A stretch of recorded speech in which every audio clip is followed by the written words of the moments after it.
Hai, kembali lagi pada YouTube channel saya. Tahun baru, semuanya harus baru dan ada suatu hal positif yang harus diperbaharui lagi, yaitu hidup sehat. Dan karena ini tahun baru, jadi saya mau ngomongin suatu permulaan, suatu beginning, mungkin sangat bisa menginspirasi. It's a beginning of a healthy lifestyle.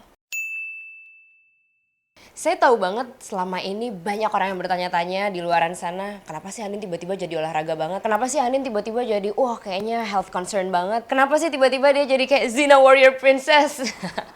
Oke, kita throwback ke belakang ke kira-kira saya waktu itu kelas 2 SMA. Waktu kira-kira umur 16 tahun, dokter mendiagnosa saya kena penyakit yang namanya tumor payudara. Nah, tumor payudara, saya waktu itu kaget banget sih. Katanya yang tumor payudara itu adalah yang mungkin punya riwayat di ibunya atau di neneknya gitu. Kemudian saya waktu itu masih kecil banget. Saya taunya yang kena tumor payudara adalah orang-orang di atas usia 30 atau 35 tahun. Terus yang ketiga, pada saat itu juga saya nggak ngerokok, saya nggak minum alkohol. Positif pada saat itu dokter bilang adalah karena makanan. Ternyata makanan yang seperti apa sih yang saya konsumsi pada saat itu? Junk food, makanan instan, makanan kaleng. Kalau throwback lebih ke belakang lagi, jadi dari saya kecil, saya ini cowok. Ini saya sebenarnya cowok. Ini bukan cewek sama sekali. Dari waktu kecil saya sukanya outdoor activities. Jadi ketika anak-anak lain pada mainan Barbie, saya sukanya mainan sepeda, main motor dandy, main layangan, pergi ke rumah kosong, lalu naik ke atas genteng. Betulin gentengnya yang itu yang bocor tuh. Kemudian ya kayak gitulah, kayak cowok banget. Kebiasaan-kebiasaan yang seperti itu membuat saya memilih ekstrakurikuler yang selalu outdoor activities juga gitu. Jadi dari waktu SD saya ikutan pramuka. Dari waktu SMP saya ikutan Palang Merah Remaja. Kemudian waktu SMA saya lebih-lebih lagi saya memilih ekskul Paskibra. Wah, yang namanya Paskibra tuh didondernya gila-gilaan banget. Dari situ sebenarnya udah ketahuan bahwa pola saya sebenarnya lumayan aktif, cukup aktif atau mungkin sangat aktif. Kemudian waktu masuk kuliah itu udah nggak olahraga sama sekali karena waktu itu nggak ada ekskul. Kemudian waktu kuliah yang dibarengin nyanyi juga udah cukup padat gitu ya. Sampai akhirnya nggak ada waktu sama sekali untuk olahraga. Nah, pada saat itu saya nyanyi kok saya ngerasanya biasanya saya bisa nih 8 lagu straight, nggak ngos-ngosan sama sekali. Nah ini 3 lagu gimana caranya saya udah ngos-ngosan banget. Kayak udah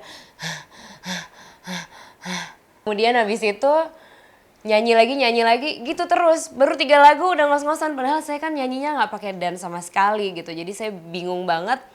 Nah, itu adalah awal mula gimana saya bisa memulai olahraga.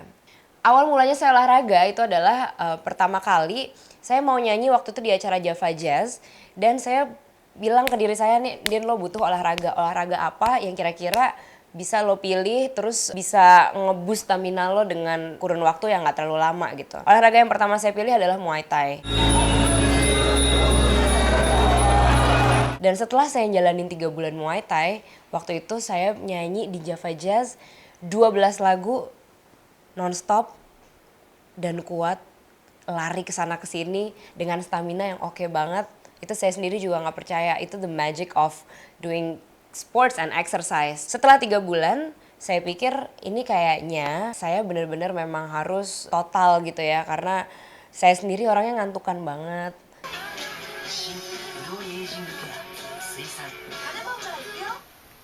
Terus cenderung kalau mau ngelakuin apa-apa cenderung iya nggak ya gitu. Walaupun pola makan saya memang dari waktu saya beras tumor itu sudah dilatih sedemikian rupa gitu ya sampai saya nggak mengkonsumsi yang junk food atau makanan instan terlalu banyak. Tapi saya masih mengkonsumsi nasi. Sehingga waktu tahun 2009, saya ingat banget sebelum bulan puasa kebetulan saya ke Eropa 3 minggu. Saya nggak makan nasi kan sama sekali kalau di sana. Begitu nyampe ke Jakarta, saya ngelepasin nasi karena lagi bulan puasa, nyoba buka puasa, nggak makan nasi. Sampai ada sebulan, jadi akhirnya kalau digabungin sama yang di Eropa jadi hampir 2 bulan. Dan terus sampai sekarang berhasil tidak memakan nasi. Saya baca banyak sekali literatur. Katanya memang karbohidrat itu bagus untuk cadangan energi kita gitu. Untuk ngelakuin kegiatan sehari-hari. Tapi kalau kebanyakan, apalagi karbohidrat yang mengandung gula sangatlah tinggi. Dimana nasi putih adalah salah satunya. Itu membuat kita jadi ngantukan banget. Kalau didengar dari cerita saya mungkin kelihatannya kalau lo gampang lo kan emang butuh. Tapi kalau misalnya kita sehari-hari kayak gimana dong Din gitu. Itu pertanyaan yang banyak banget datang ke saya. Padahal sebenarnya saya juga mengalami hal yang sama.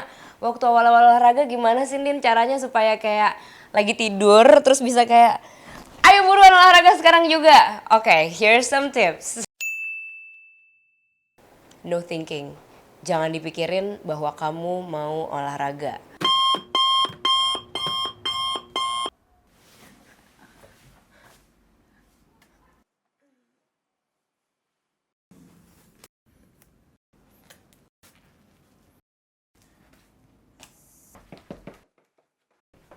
Banyak banget orang yang begitu bangun tidur karena kamarnya enak kan suasana tidurnya, terus gila nih jam 6 gue udah harus berangkat olahraga. Aduh emang gimana ya nanti olahraga, nanti main apa ya di gym ya, terus nanti gue exercise-nya apaan ya, apa gue main perut atau gue main apa ya.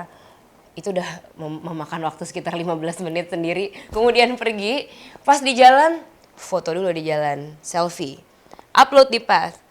Going to the gym. Hari ini adalah hari legs day yang mana bakalan capek gini-gini. Nyampe di gym. Selfie dulu lagi. Kali ini Snapchat. Hai, sekarang kita udah mau nge-gym, bla bla bla bla.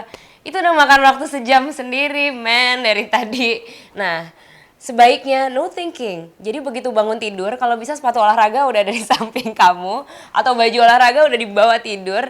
Jadi udah nggak ada thinking sama sekali. Begitu bangun tidur langsung bergegas gimana caranya langsung olahraga, dan itu akan menghemat waktu lebih banyak lagi. Dan yang paling penting adalah sebelum kita sadar ternyata kita sudah selesai berolahraga.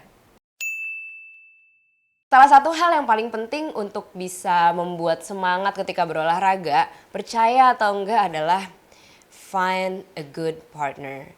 Partner sih nggak harus diartikan sebagai pacar atau suami atau pacar gitu ya. Tapi yang jelas bisa teman dekat, bisa orang baru kenal tapi gue anggap lo sebagai partner gue atau siapapun.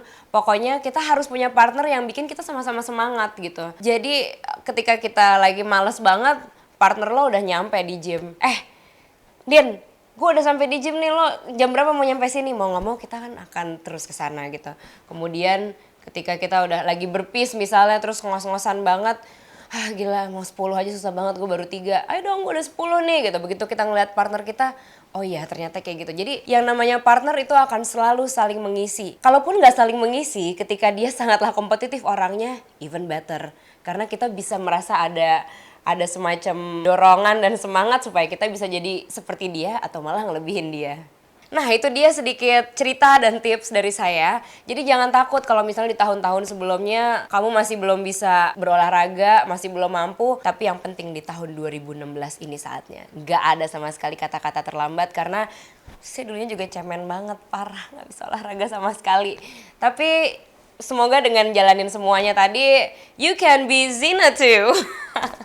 Alright, hope you enjoy the video. Jangan lupa untuk like videonya. Terus jangan lupa buat subscribe ke YouTube channel Andin Aisyah. Dan kalau ada komen-komen yang bagus, silahkan ditulis di bawah ini. Kalau ada yang nggak bagus, silahkan tulis yang bagus-bagus. Bye-bye. Hello guys, welcome to my YouTube channel. Ini suami gue bertindak sebagai fotografer. Wah. Upload di Path. Going to the gym. Check it out.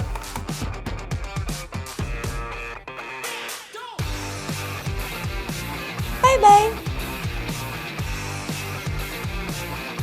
Jadi this special award goes to my heartbeat.